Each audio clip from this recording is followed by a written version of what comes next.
Welcome to the Spark Youth YouTube channel. Spark is the youth ministry of the Enfield and Strathfield Anglican Church. In this Q&A, my goal is to try and provide helpful and biblical answers to questions our youth might have. Some of the girls in Hannah's discussion group asked about how to have helpful conversations in the lead up to Easter with their friends and how to invite them along to our Easter service at Spark. So here are my suggestions. The first thing I would suggest is find some common ground. Spend time doing things that you enjoy together.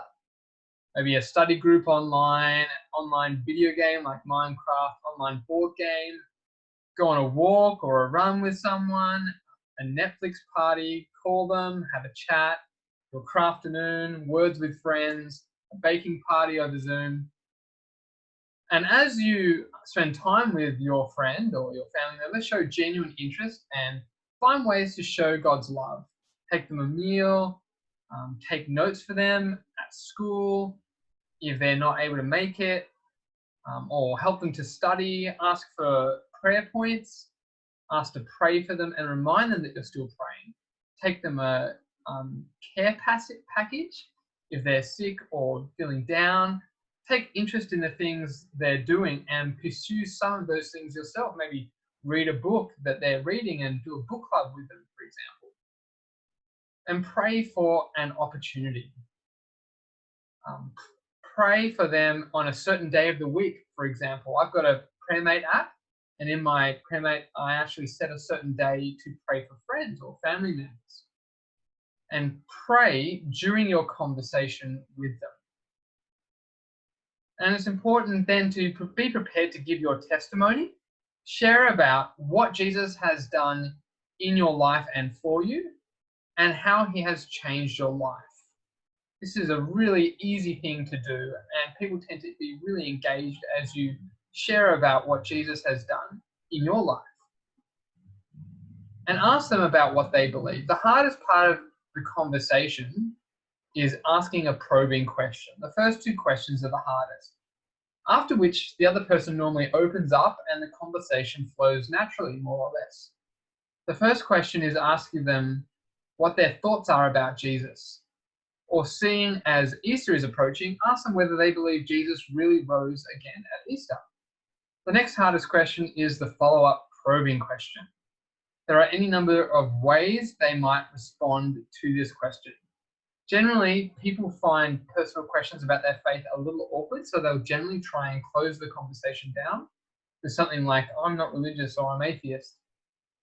The answer they often give generally implies that because they aren't Christian, the conversation isn't relevant to them. So while it might feel a bit awkward, you want to give an answer that opens them up to keep talking. We often fear rejection, but in my experience, people are much happier to chat than we give them credit for. You don't want to use a yes or no question, but an open-ended statement. You could say, what led you to that belief? Or, so does that mean you've weighed up all the different religions? Why did you find atheism most convincing? No worries, I love chatting to non-religious people. I used to be non-religious myself. As they begin to open up, keep asking why questions. Why do you say that? And you want to question their questions. This will help you understand the underlying issues as to why they might not believe. And this is where 2 ways to live, which is a gospel summary, comes in handy. If you know 2 ways to live, you can be thinking to yourself, which box of 2 ways to live, which aspect of the gospel do they have an issue with? Then you can begin to think about a passage or a parable that engages directly with their concern. Read with them a passage from the scriptures and ask them what they think it means. I generally find the following passages particularly helpful. The Pharisee and the tax collector in Luke 18, the thief on the cross in Luke 23, the prodigal son in Luke 16, Ephesians 2, it's by grace through faith. John 14, Jesus is the way, the truth, and the life. Because these are all really clear gospel passages. Now remember, it's not facts, but a hard heart that is preventing people from believing. As Romans 1 says, people suppress the evidence about God, the truth about God. So don't spend forever on questions that aren't directly related to the gospel. If they head off on a tangent, try and answer their question within 30 seconds and conclude it with a direct refocusing in on the gospel. This is where you want to keep the conversation. If you don't know the answer, be honest with them and tell them you'll research it and get back to them. This could open the door for a great follow-up opportunity.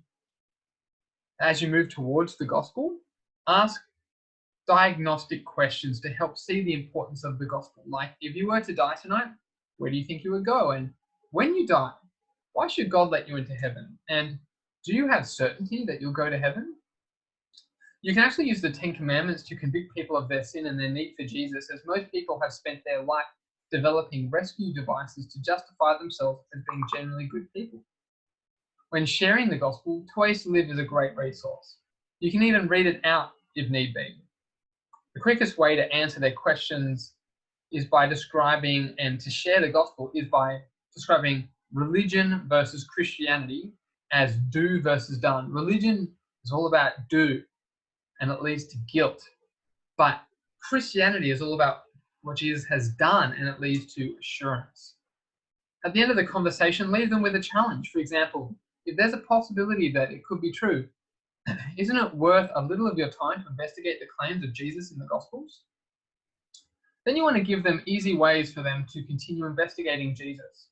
Firstly, should they have access to a Bible? If you're meeting in person, you can give them a physical Bible and Essential Jesus. If you're chatting online, you can send them Bible Gateway.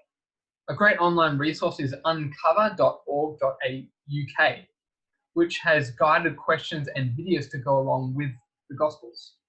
You can use this site to read the Bible with them over the internet. So this gives you an opportunity to ask whether they would like to try reading the Bible together over the internet. You can say that it's often helpful to read the Bible with someone who can help answer their questions.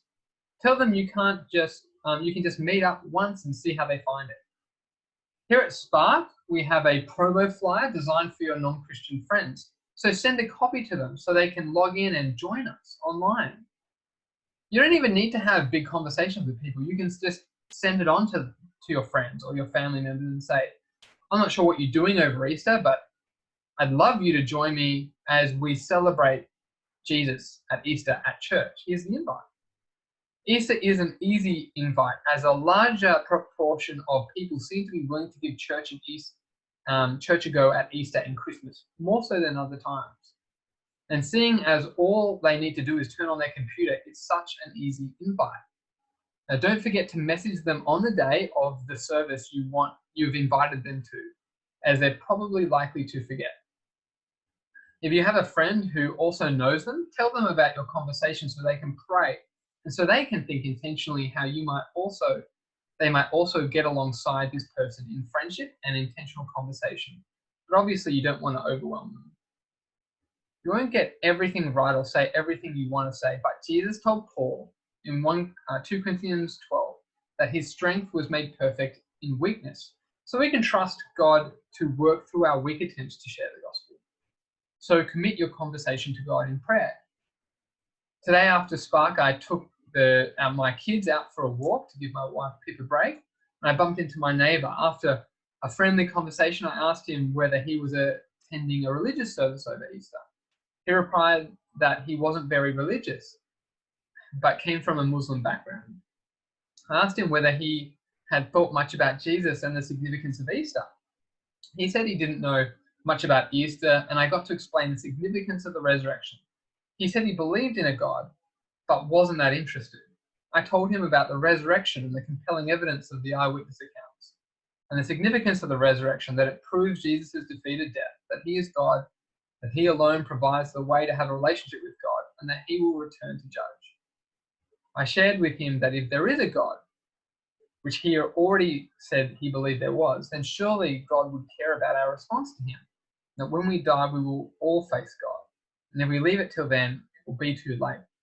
And I invited him to join me for church at Easter and shared my testimony and encouraged him to read the Bible. He didn't jump at the opportunity, but I left him with the gospel to consider and pray that God might bring conviction to his mind and heart concerning the things he's heard. That's just an illustration of an opportunity that I had today where I was trying to apply some of the things that I've just talked about. I hope all of this has been helpful.